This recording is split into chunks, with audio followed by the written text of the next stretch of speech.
ہمارے لیے آج کی تلاوت توبیہ کی کتاب 3 باب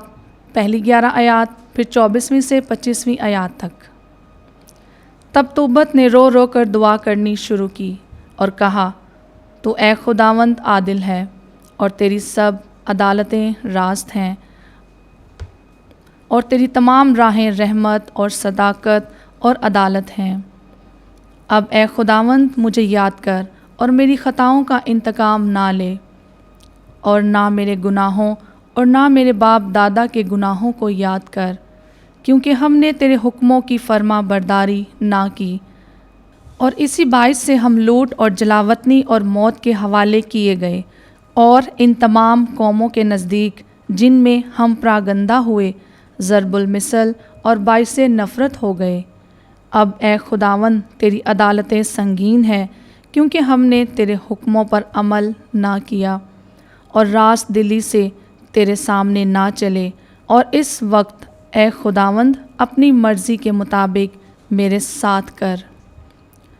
اور حکم دے کہ میری روح اسی سلامتی سے قبض کی جائے، کیونکہ میرے لیے زندگی سے موت بہتر ہے۔ اور ایسا اتفاق ہوا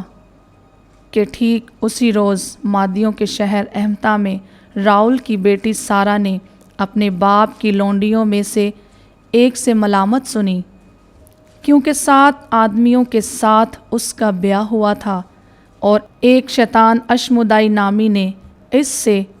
پہلے کہ وہ اس کے پاس جائیں انہیں فی الفور ہلاک کر دیا تھا۔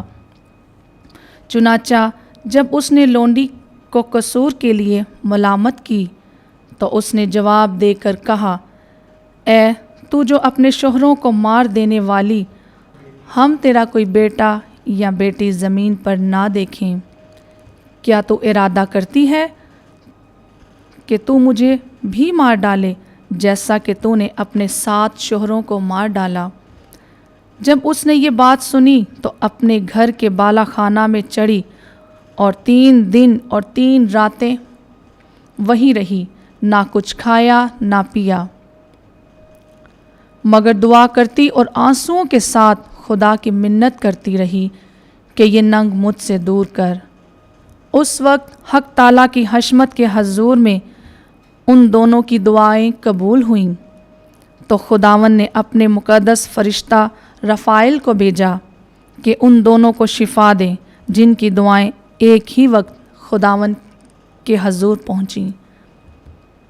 پاک کلام کے پڑھے اور سنے جانے پر خدا کی برکت ہو۔ خدا کا شکر ہو۔